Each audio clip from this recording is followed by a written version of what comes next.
नमस्कार, मैं हूं उज्जवल सरकार और स्वागत है आपका यूएस के ग्लोबल पर। दोस्तों, पाकिस्तान एक बार फिर बड़े टेरर अटैक से हिल चुका है।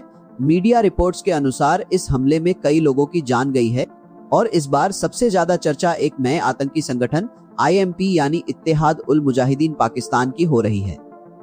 शुरुआत में पाकिस्तान के कुछ लोगों को लगा था कि यह संगठन TTP का प्रभाव कम करेगा, लेकिन हालात कुछ और ही बता रहे हैं।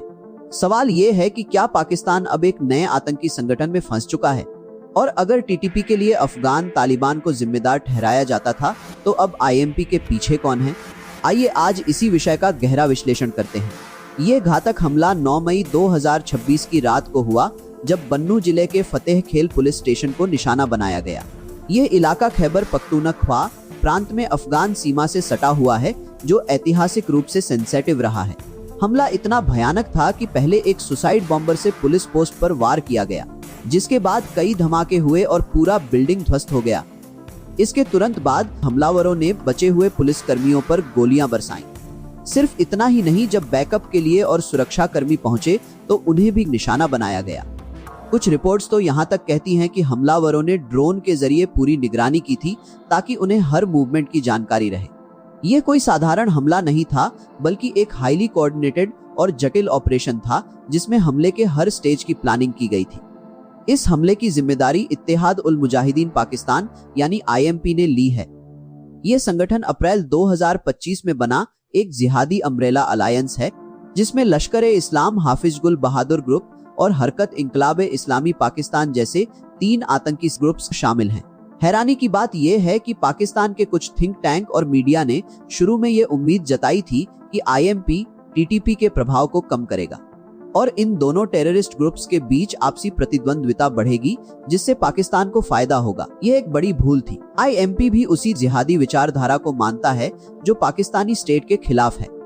ये वही ग्रुप्स हैं जो कभी TTP के साथ काम कर चुके हैं या उनसे अलग हुए हैं, लेकिन इनके अंतिम उद्देश्य और विचारधारा में कोई बड़ा अंतर नहीं है।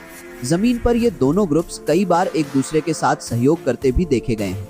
इस नए संगठन का उदय पाकिस्तान के लिए एक और गहरा संकट पैदा करता है, क्योंकि यह उसी सेंसिटिव एरिया में एक्टिव है जहां पाकिस्तान एयरफोर्स ने अपने ही लोगों पर बमबारी की है। वजीरिस्तान और बन्नू जैसे इलाकों में स्थानीय लोगों पर अपनी ही सेना के हमलों ने असंतोष को बढ़ावा दिया है और ऐसे में हाफिज गुल बहादुर ग्रुप का IMP में शामिल होना और भी चिंताजनक है, क्योंकि इस ग्रुप के रिलेशन अफगान तालिबान और हक्कानी नेटवर्क से बहुत गहरे हैं।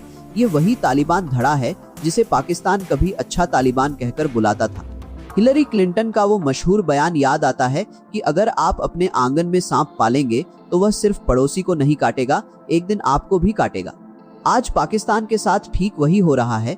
वे जिस ग्रुप्स को कभी अपना मानते थे, वह अब उन्हीं पर बंदूक ताने खड़ा है। इस हमले का सबसे तात्कालिक असर पाकिस्तान अफगानिस्तान रिलेशन पर पड़ेगा। पाकिस्तान पहले ही TTP के लिए अफगान तालिबान को दोषी ठहराता रहा है और अब IMP द्वारा किए गए इस हमले को भी वो अफगान से हुई साजिश बताएगा।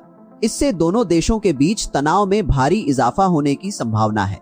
पहले भी ऐसे हमलों के बाद सीमा पर पाकिस्तानी एयर स्ट्राइक्स और जवाबी कार्रवाई देखी गई है।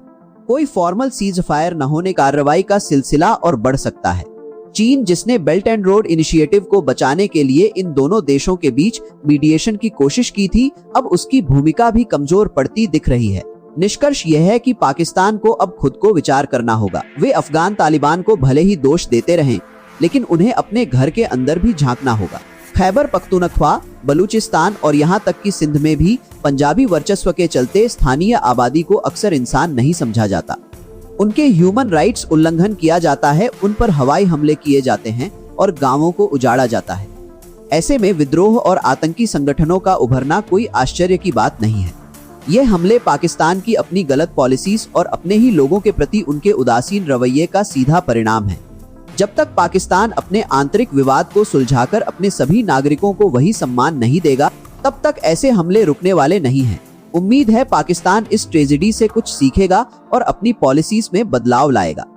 तो दोस्तों, आज के लिए बस इतना ही। हम फिर मिलेंगे एक नए विषय और गहरे विश्लेषण के साथ। तब तक के लिए अपना ध्यान रखें। जय हिंद, जय भारत।